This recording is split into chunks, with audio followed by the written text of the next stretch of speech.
Heated battles ensued between Cumberland council members and residents.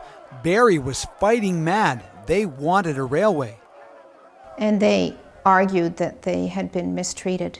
But in fact, it was based on the geography. Frederick Cumberland knew that the grade at Barrie was too high.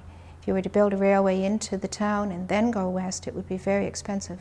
And he chose the advice of his geologists to stay at the lower land where there was less grade and go straight to the harbour at Hen and Chickens, which later became Collingwood. Cumberland was furious that the Barrie politicians would not accept his technical decision to have the railway go west from Allendale. He said in anger at a meeting that he would make grass grow in the streets in Barrie and pave the streets of Allendale with gold, meaning the railway. It was a decision made that the railway had to go north to Orillia and the Muskokas that led to the construction of the Switcher line into Barrie in 1865. The fight to get a rail line into Barrie from Allendale, just 2 kilometers away, took 12 years to resolve. Though Barrie did get its rail line through the town, it was Allendale that continued to be the hub of the railway system in the area. Former Barrie resident and author of Steam at Allendale, Ian Wilson. I was pressured, I guess, in a small way to say Steam at Barrie. But Allendale and Barrie, as far as railway operations, were 2 very different places. And to the CNR, long after Allendale had ceased to become an entity to the city of Barrie, as far as a political boundary went, it was Allendale. And if you look at any railway timetable up until the 1960s, there were 2 places. One was Allendale and one was Barrie. But the heart of the railway in the community was Allendale. Barrie was just a railway station.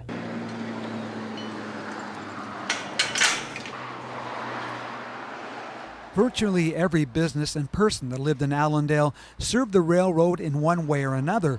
Allendale resident Norm Howcroft remembers his days working on the trains as an engineer during the steam era. It was a great job. The men on it were great. It was great companionship. It was a service that people couldn't do without. Barrie, well, they just wouldn't be here. Well, they would be now, but at that time, without the rails, they could not have brought all the stuff up that people needed. Even companies like Eaton's Catalog and that brought the stuff up by rail. And you'd been living out in wilds without it, that's all. They just wouldn't have had anything. The Allendale station went through a number of changes since its beginnings in 1853, from a little board and batten building to a luxurious and unique 3-building station that housed an elegant restaurant complete with a uniformed staff that sat 50 at the tables and a further 60 at the bar. And that restaurant was just really one of the best restaurants that ever was in Barrie.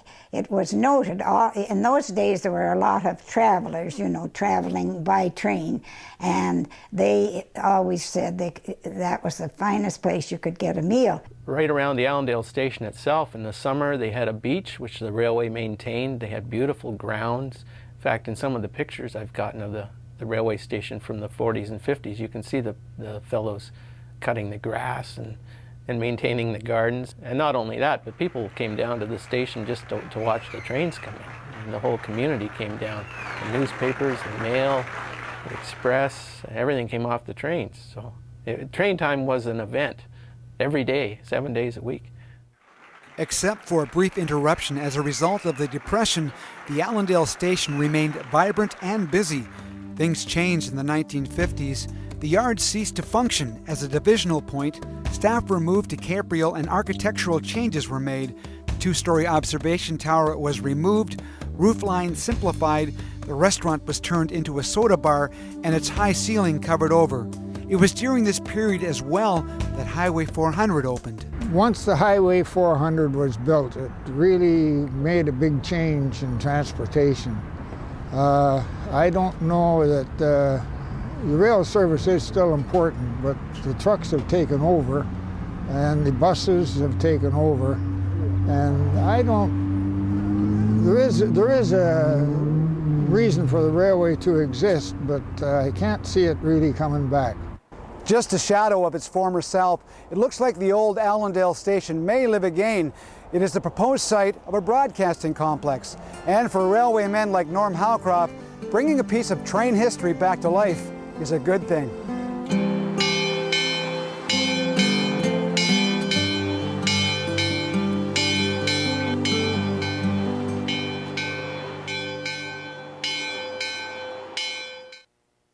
Barrie annexed Allendale in 1896.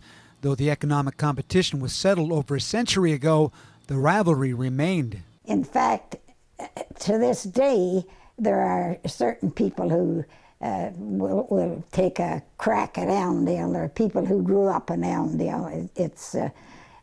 There always was. They would give us a tough time if we went to go off their dock in Allendale, which was a beautiful dock with a tower on it.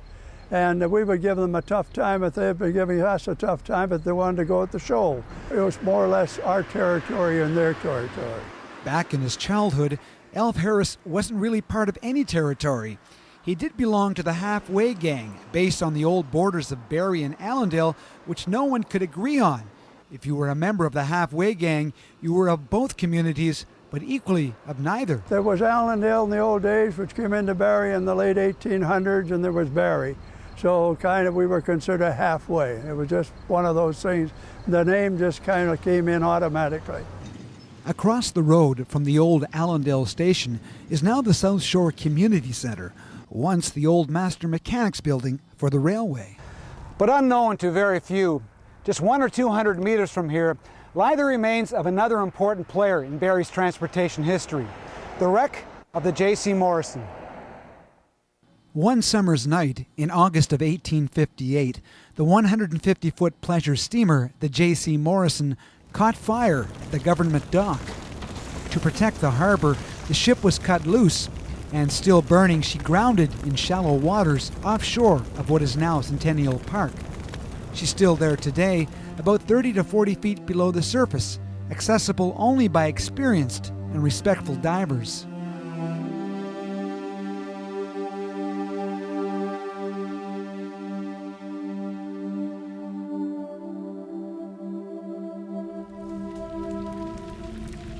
Fire was a danger on water and land alike.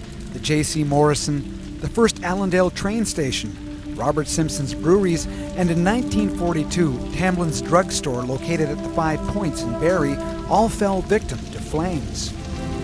But the worst fire disasters were to wipe out much of downtown Barrie in 1871 and again in 1875. Barrie's firefighter of today is highly trained and skilled, having access to all of the modern equipment technology has to offer when it comes to battling a fire.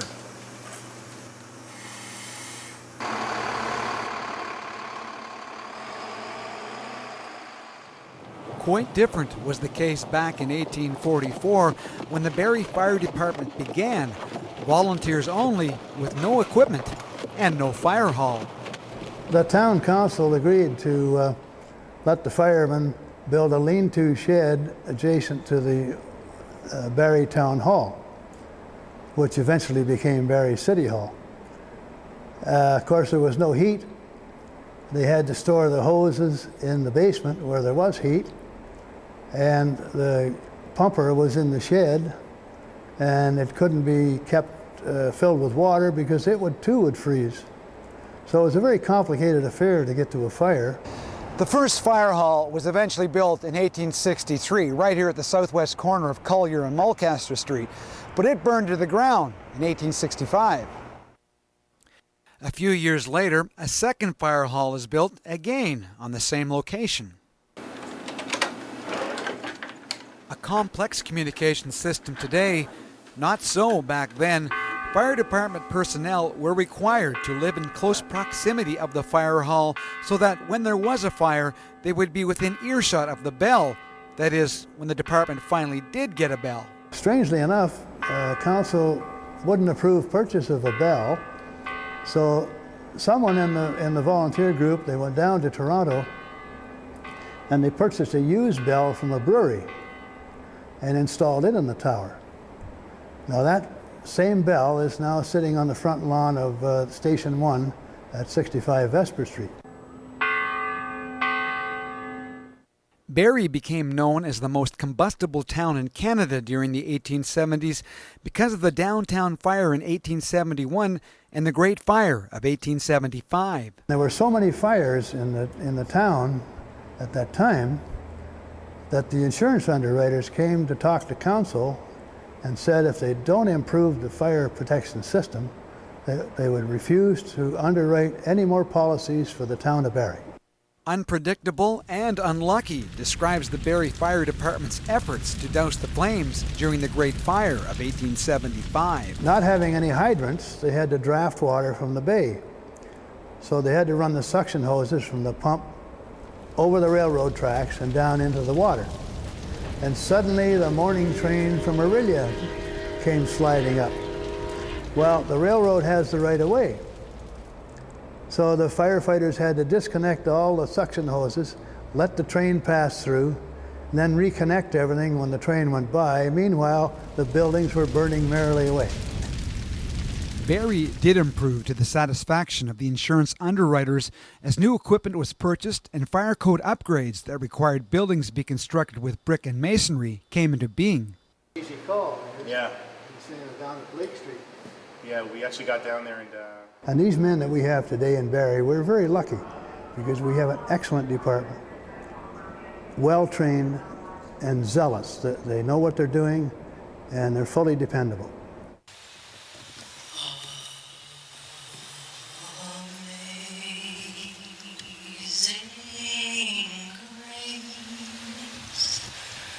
There have been 4 online deaths recorded in Barrie's firefighting history, including the death of 34-year-old Bill Wilkins on May 27, 2002, while fighting a blaze in the city of Barrie's North End.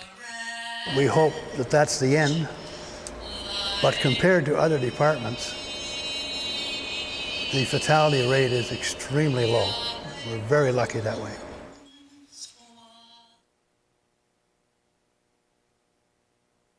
While Barrie did indeed lose many of its historic buildings to fire, it was often modernization that claimed some of Barrie's properties, including that of the old fire hall. Ross Archer served his first term in office as mayor of the city of Barrie in 1977. In '78, council made the decision to tear down the old fire hall. As it turned out that year that all of the controversy was about the fire hall, was an election year, and I guess that election was fought mainly on the what would happen to the old fire hall. Oh, look at this. Now that's got to come out of there. That same year, Janice Laking ran against Ross Archer for mayor, having started a committee a few years earlier to save the old fire hall. But I actually, as a member of council in 1974, incorporated with 4 other Barrie people, a lawyer and a retailer and an arts person and a music person, to try and save that building with a use for the community. I think the idea at the time was to convert it to an arts center. However, the building was in poor shape, very poor shape, and it was going to cost a lot of money to renovate it. It was a terrible decision at the time. I mean, we had outside dollars that would have fixed that place up, and we were asking council for a pittance. It was a close vote, but in the end, an alderman switching his vote changed the city's position from saving the fire hall to tearing it down. The old fire hall was demolished in February of 1979. I guess the people who elected you obviously felt the same way you and council did. Well, I think so, because I really didn't have too much trouble winning the election, and my feeling was that the majority of people wanted it to come down. I think even in the Barrie of 120,000, that kind of facility would have been wonderful, as well as the historic building and the original City Hall, instead of which we've got a flower garden and a tombstone. In June of 1985, the old City Hall, once the Market Building, was demolished. The arch over Mulcaster Street outlines the exact spot where the building once stood.